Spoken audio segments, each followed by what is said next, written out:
Kenya's Ogiek, an indigenous minority of hunters and gatherers, have won a historic case against the Kenyan government close to a decade after they began their legal battle. The African Court on Human and People's Rights, a continental court established in 2006 by African countries, on Friday delivered its verdict in Arusha, Tanzania, ruling in favor of the Ogiek and recognizing their right to Kenya's Mau forest as their ancestral home and their role in protecting it.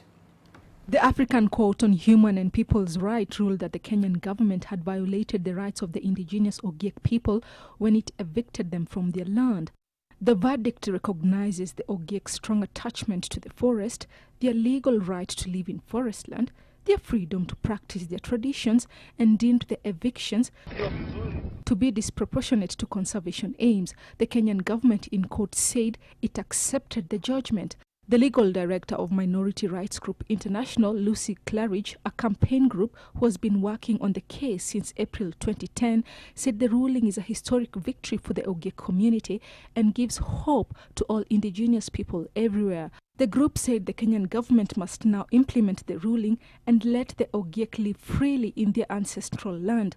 The Ogiek live mostly in Mau and Mount Elgon forest. They have fought for a long time in the national courts and now at the African court to live on the land of their ancestors, but the government has routinely subjected them to arbitrary evictions, citing the need to conserve the environment.